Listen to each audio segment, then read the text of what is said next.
Here we are, part two. So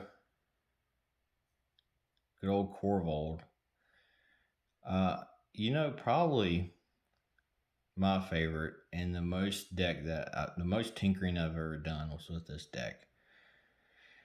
It. You might think, oh, Corvold's easy to build with. It is, but this is my mulch. It's my baby. It's the most one that I'm most proud of doing.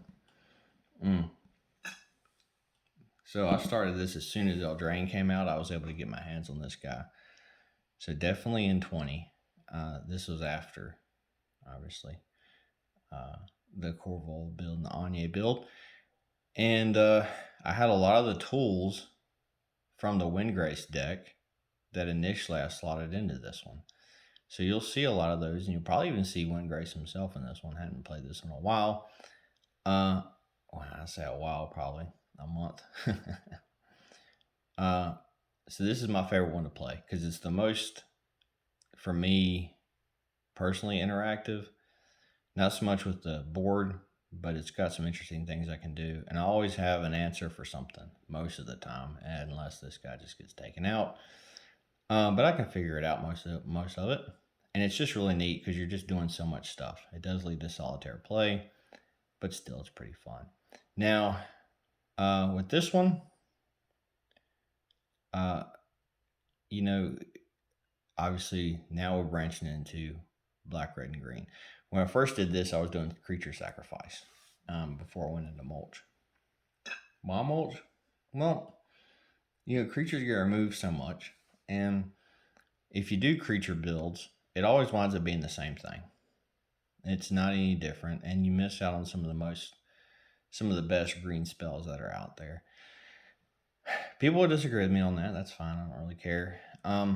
But what you'll see is, I think this is my favorite build that I've done, and I've always been tinkering with it. So you'll see some new stuff in there. But I've played this a lot, and I've gone through about probably six sleeves. These are kind of new. But yeah, let's take a look at it. So going into the sacrifice, where I'll switch the lands. When you sack a permanent, you do the 1/1, and then you sack this guy once he gets built up.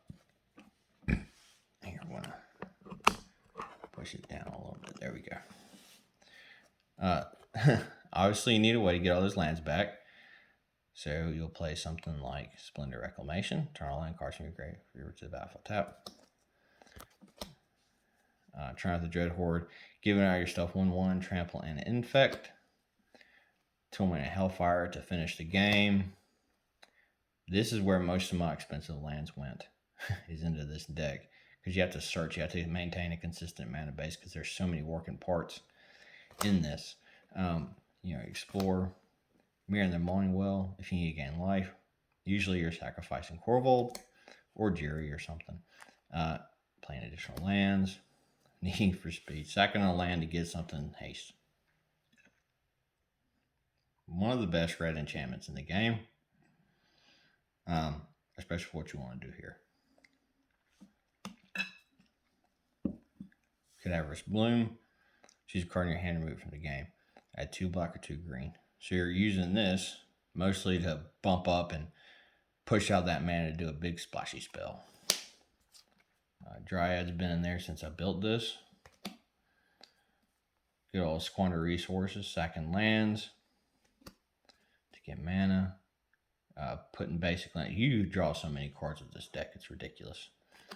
So a lot of times you have to siphon these out. Crucible Worlds, I had this as soon as I could get it back in 20. This is the very first card that I put in here. And actually, it was initially in Lord Windgrace. Bloom Tender. Very fast mana. Nexus Revival. There's some recursion in here, but not much. Most of the recursion is for your lands. Sacrifice triggers. Protein Hulk. I have him in here still, but it's mainly to get the combo pieces out. Not so much for swinging, more for going the hell off, which you'll see later. I'm playing more lands. Pioneer Rebirth. you know, this just in general, you kill something and go get something better. Obviously, the Sol Ring lands. You sack this to take an extra turn. You know, that's, you mainly put this out first, then bring Corvold out so you can get an extra turn after that and swing. Seismic Assault, discard land card from your hand to do 2 damage. There's some of these will pull lands right back into your hand, so that's why this is great. Realms Uncharted, land cards, put 2 in your graveyard, 2 in your hand. For this deck, it's great because you go get your lands back from the graveyard.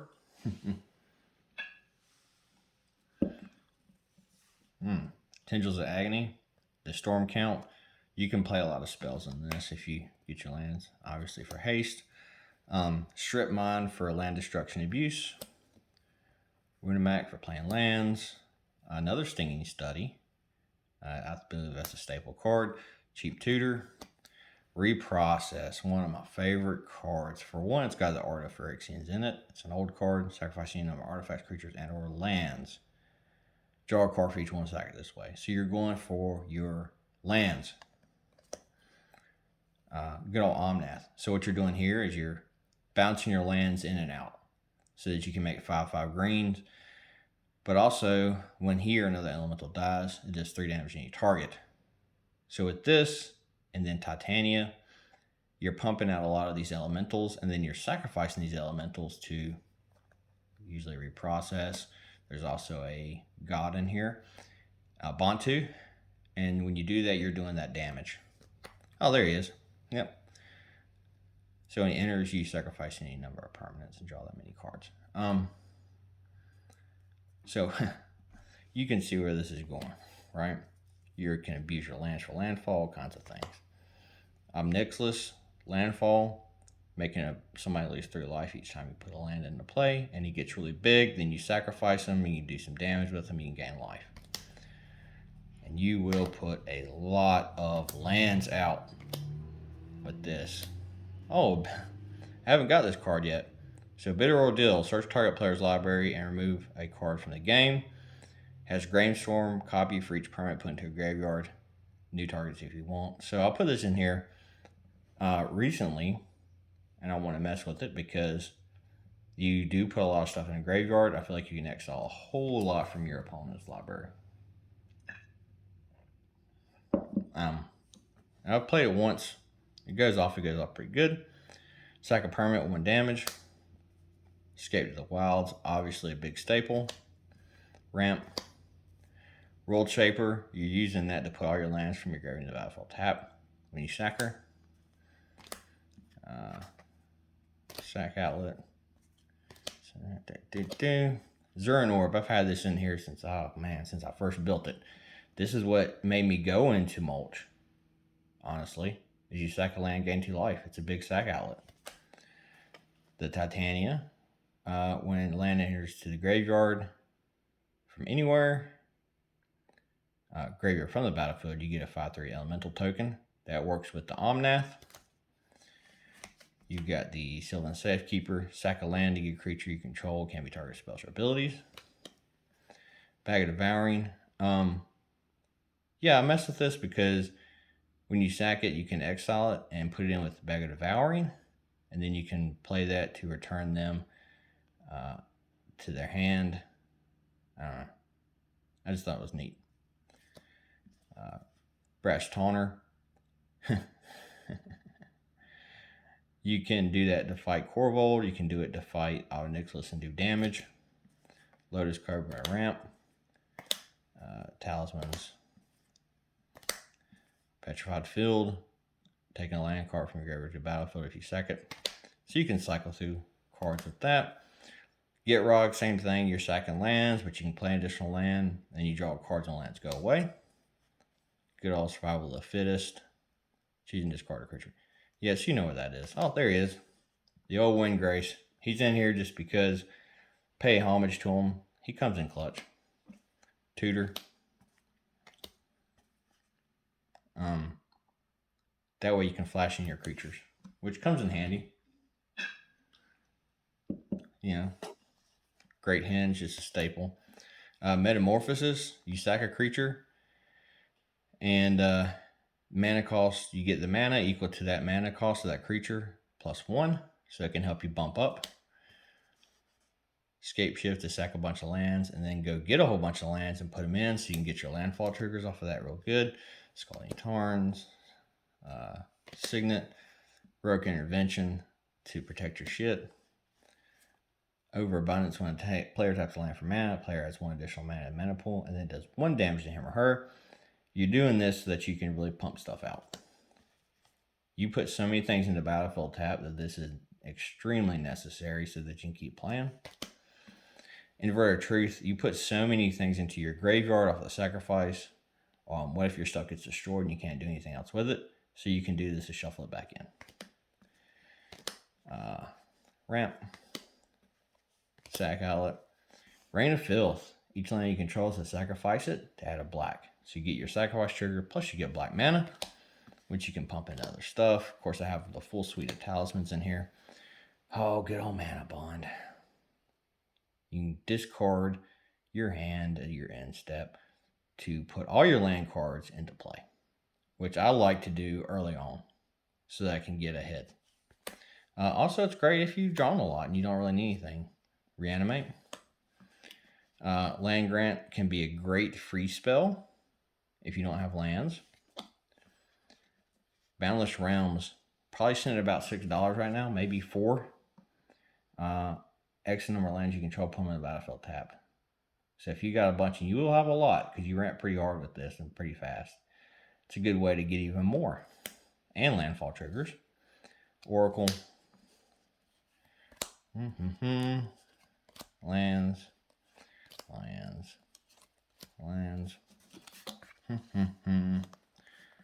Lands. All right, that's it for that. Oh boy. So, here we go. So this, I actually recently built this again. I had built this when Ikoria came out because we had so much. So at that point in time, when we had our store overseas, we had bought 40 booster boxes and 72 pre-release kits. I think that's right. I think it's 40. I can't remember. I know for sure 72 pre-release kits because I had a hard time getting rid of those. But for sure at least 36 boxes. It might have been more. So I had a lot of this. I liked Ikoria. A lot of people didn't like it at the time. I think the meta was about spell slinging in general. Not so much about creatures, but now it really is about creatures. So this is pretty much mutate and playing stuff for cheap is what it is, because that's what you're using Gigantha for, is to tap it so that you can spend the 5 color. I don't really play companions, so she's just by herself, right? Unless you get 5 colors out of her. I think it's a really neat card and pretty cheap for what she can do. You can get her out really easily. So really this is a 5 color quote unquote, when really it's a red-green deck. But yeah, it's 5 color. Anyway, so yeah, you'll see a lot of mutate stuff, and all of the cards in here, not so much the lands, they'll all be from Ikoria era. So either like the Ikoria Commander, like this guy, or they'll be straight from the boxes. And I like I said, I enjoyed this set, and I really enjoyed mutating all the crazy shit you can do with it. And as far as mutate decks go, you don't see them a lot now. People playing them, which I think is a shame. But you can do all kinds of stuff. You can mutate onto vehicles, which is a big thing. Artifacts, if you make them creatures. You can mutate on the lands if they become creatures. There's all kinds of neat stuff you can do. Anyway, so yeah, pretty much you'll just see a bunch of mutate stuff, and then ways to siphon through the deck. But a bunch of Ikoria stuff, right? That's really all it's going to be. And like I said, I rebuilt this one. So the one thing that's really missing from this are all the triomes. When I had this on deployment, I had all the triomes, and then I had all of the nightmare beast legendary creatures like this, the big mutate ones. I had all of those as well. So I might be missing one or two, but you know, it is what it is. So really, that's all this is. You'll see, and I had all the ultimatums in there too. So I'm missing a couple, but I mean, yeah, it's not too big a deal. So mutates all around. There's benefits of mutating. There's stuff that you might have seen in standard, stuff that's in modern now, like the Sprite Dragon, Cavern Whisper. So just wild mutate effects. So that's the theme of this. I don't really do. I've got one or two tribal decks, but you know, this is, I guess, mutate tribal if you want to look at it like that. But yeah, so most everything is from there. You know, this is a great card, and I don't see it a lot. But you have a mana dork, plus you can put top two cards of your library into your graveyard, which is pretty good for those colors. Oh yeah, the crystals. Decent mana rocks for what they are. Oh, this guy. An okay commander. This deck was alright. When he was, you know, the commander, that precon. Oh, putting a Gila in here is gross. I think I put it in there in case I wanted to up it up. It's not a lot. It's not a lot, Corey. I got Najila in here. But yeah, for the most part, it's just a bunch of... here we go. So this is why. This guy right here. This is pretty much how you can win with this deck. When this creature mutate, exile cards from the top of your library until you exile X permanent cards. X is the number of times this creature is mutated. Put them onto the battlefield. Not tap, just on the battlefield. So what you're doing is you're doing a bunch of mutates onto one creature. You battleship that creature or Tron it up with mutates. Then you pop this guy on there and keep mutating so that you can just cheat out the top of your deck. It's hilarious. A lot of times you hit lands, even better. Just keep trying to, you know, mutate the best you can. And, you know, so if anybody wants to tune this one, I would say that you should do it. And then, of course, you can go get instant sorceries with this guy. Oh, there's a Triumph. So, you know, I think it's a neat one to do. This guy's pretty good with all the counters. You'll see him a couple more times probably. Boop. Boop. Counters. They started doing the ability counters in this set too, which I think is neat. So some of these, I just think they look cool. Like the Apex of Death. Pretty good. Pretty good. You know. Oh, Apex of Thunder. He's actually a really neat commander. If you want to go just straight those colors and mutate, he's pretty neat. I ran him once before. Somebody on deployment ran him as a commander, and he is nasty. He's a great commander. So we can run through this one, I feel like, pretty quick. There we go. That's better. We'll do it like that. Mutates.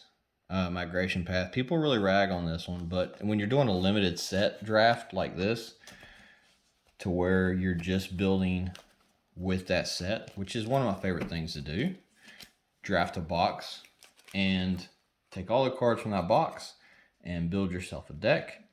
You know, this comes in pretty clutch because, you know, there's some ramp in here, but it's not as much as you'd think. First strike counters, mutate stuff, removal, another Triumph, mutates. Oh yeah, you get this X1 counters on it, then you mutate on it, so you get counters, ultimatums, Fancy Shark. This guy's great because when you mutate, destroy artifact or enchantment. Fantastic. So you can really do some powerful stuff with mutates, and that's what this is about. It's all about abusing the mutate thing. Again, that was Gigantha. Wow. So I guess I'm about a quarter way through this thing. So this is one of the first decks that I built when I got back. So this is going to be Thantis Warweaver. You know, another... so I want to put that other one down as a red-green deck. So this is another Windgrace favorite, honestly. I'll do 5 for the last one. So I built this initially. I built this for LeBron as a Spider Tribal deck, and I was actually quite proud of that. It was pretty neat. It's when I discovered Arachnogenesis, which a lot of people discovered since then. It's a very strong card and it's great. There's all kinds of other stuff that came out of this. But this is a really fun build. All creatures attack each combat available. When a creature attacks you or Planeswalker, you put a 1/1 counter on Thantis. So what you're doing is you're forcing people to attack. So this deck is going to really lean into that. So we'll take it little chunks at a time. I already saw the birthing pod in the mouth of Malkador or whatever. So run through it. All creatures able to block and enchant creature do so. You know, you want to do that if you're on the attack. You can clean out the rest of them that aren't attacking.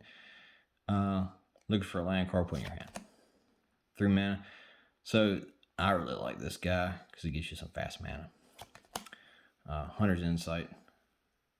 When it deals damage, you draw that many cards. I love Hunter's Insight. You'll see that a couple more times. Playing a land, drawing a card. 3 visits. Earthlink. When a creature put into graveyard, play that creature's control sacrifices a land. When you're making your opponent attack like that and you got all these big creatures out here, this is great. Fling. Signet. Forest. Manadork. Malachor Rebirth. You know, you do that so you can bring your commander back. Also, it's a land if you need it. Essence Harvest. X life you gain it, where X is the greatest power among creatures you control. I used to run this in my Corval deck, and now it's in this one. Thantis. I appreciate it. So really, and you can see the influence as far as where I drew the line, where most of these cards came from. And what I mean by is we've got Obosh from Ikoria. Oh man. So there's so many odd converted mana costs in here, and you could really build a deck with this guy as a commander. It would be amazingly good, especially in these colors. But you can do all kinds of cool stuff. Glorious Sunrise is the newer one. I just thought this was neat because you have different options. Ramp. Instill Energy. Untap 1 target creature 1 additional time during your turn. Target creature may also attack the turn it comes into play. So you can give something haste. But you can also untap it so that you can get, 2 mana out of something. Which I think is neat. It's good for those mana dorks that are in here. There's two or three of them maybe. I don't know. Give something double strike, because why wouldn't you do that? Stinging Study. I won't put MVP. Stinging Study. Oh man, I'm gonna put ×3. We've seen it 3 times. That's funny. There you go. So another neat thing that you can do. Fighting. Bring back from the graveyard. Boots for your boy. You put a 1/1 counter on it. Search for tomorrow. Good old Oath of Druids, so that people can start playing creatures and you can make them fight. Removal, Revelation, Respite. Because yours will be so much fighting. You'll have a couple of fog effects in here. As you can tell by now, this isn't Spider Tribal. This is a little bit different. So Breeding Pool, everybody should know what that is. Eternal Witness, just a great way to get stuff back. Becomes blocked, does 1 damage to creature or player. I don't know. I don't really generate a lot of creatures in here. I just thought it was neat to try. Oh man, I forgot I put this guy. He's actually pretty solid in here. Because a lot of times you can use him to block or you can do attacks with it. Say creature successfully does damage, you destroy it. You're forcing them to attack so you can destroy them right after. That's what that is. Daily Brew, each player sacrifice creature. You're gonna turn. This is to me it should be a rare card. Daily Brew is each player sacrifices a creature planeswalker. If you sacrifice a permanent this way, return another permanent card from your graveyard to your hand. Deals damage, you gain that much life, so it gives something. It's quasi lifelink. Ignoble. Valagad, Once Upon a Time, Discordant Spirit. Put a 1 counter for each 1 damage dealt to you this turn. Nice. So when it comes to your turn, you know, he's pretty big, but then you got to take him off at the end of your turn. You know, if you had Ozolith, you could stash those in here.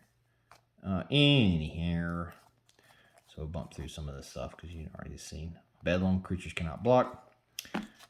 Rishkar, another fighting. You do a lot of fighting in this one. Go Season of the Witch.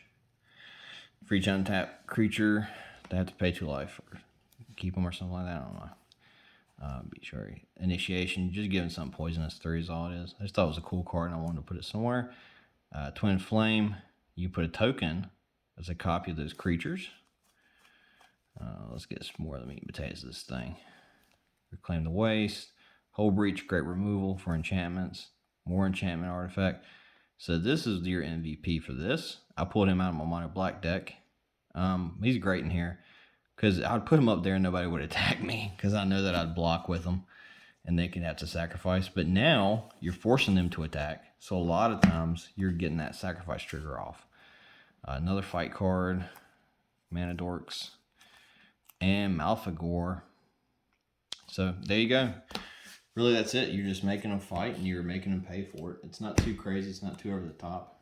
You know, most of these decks you'll see, they're not too crazy or too nutty.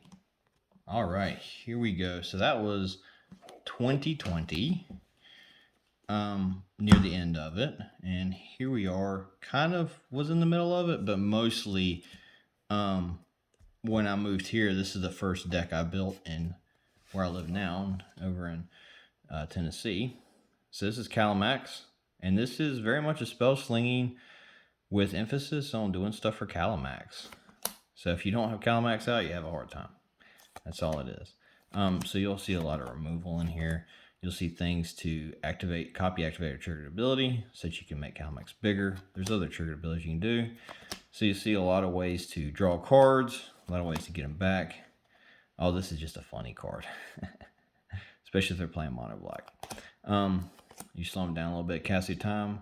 Instant sorcery spells have rebound. Shark Typhoon. Why not? Isochron Scepter. Typically with a 2-drop spell. Guided Passage. Your Mind's Desire for that storm cost. And you usually can cook that off pretty good. Because you're doing stuff like this. Wilderness Reclamation. And then you've got Comet Storm. Deliberate. You're copying a lot of these, not so much the counter spells, which you can, if you need to, because a lot of times you've already attacked with them. It's very aggro-centric. I haven't really played this guy yet. Stuff to make them bigger, bringing things back. I really like what this does, and it has flashback. So you've got a lot of little single-drop spells, or 2-drop spells like Stun, so that you can make your creature unblockable plus draw a card. And you can copy it if you have multiple creatures out. Some rebound stuff. So really it's just your spell slinging. This one I toned down as well. Frantic Search. I love Frantic Search. Draw 2, discard 2, untap 3 lands. Set you up for next turn. If you can copy that, whew, I hear you, Bo. Galvanoth. Top card of Sinister Sorcery. May cast up Pants mana cost. I like that Galvanoth. Lava, you'll see that come back a couple times. Now on to the second half. So yeah, you're slinging stuff to make your guy unblockable, and you're copying and casting spells to make them big. So that's really all you're doing with this deck. I think it's pretty straightforward. Magnets of the Future, you just want to be able to see what's on top, especially if you're in a bind. You can do all kinds of wild stuff with this deck. Way to get more mana. Greaves, Signet, Iteration, Copying. I like this one. It's a new one, Discover the Impossible. It's from Kamigawa. You're looking to get stuff put in your hand. All right. Sol Ring, Teach by Example, Suffocant Blast, Primal Amulet, Talismans. I have Vecna. I want to get a couple more copies of Vecna, honestly.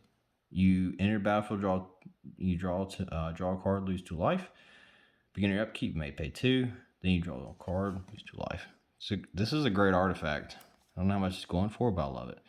Animus, because you need to ramp in this deck best you can. Atali, I mean, why wouldn't you do that? You know, this guy, so stuff can't be countered and you have flashback. Play this when you play your commander. Not after, but when you play your commander, so that you can copy him as it's being cast. Slowing stuff down. Legacy, ramp. Another Hunter's Insight. It deals damage to all many cards. And then Bosium Strip. You have to pay attention to your graveyard order. So when I play this, I don't fool with my graveyard unless I'm able to go replay something, because I know I've got Bosium Strip in here. So that you can play the top card if it's an instant or sorcery. So how about that? So yeah, that is again Kalamax, which I think is one of my. I've got a lot of spell slinging decks, probably about 3 or 4. You know, well, some say that all my decks are spell slinging, but you know, that's just an option. So we'll go ahead and I'll just roll into the one after that. And this was built in the end of 2020, I think. So Linda, now this is a slow and plotting deck. And I like it because that's the case. It's not too crazy, doesn't go over the top. You're putting counters on her, you're making stuff die, you know, so that you can get the counters and you kill her off, and you make counters and you keep cycling it back and forth. Like when I say slow and plotting, what I mean is it takes a lot to build up. It's not over the top. It's kind of intentionally like that. It's something I like to play, just, you know, if I'm playing multiplayer. That's why I've got this Brina Demagogue in here.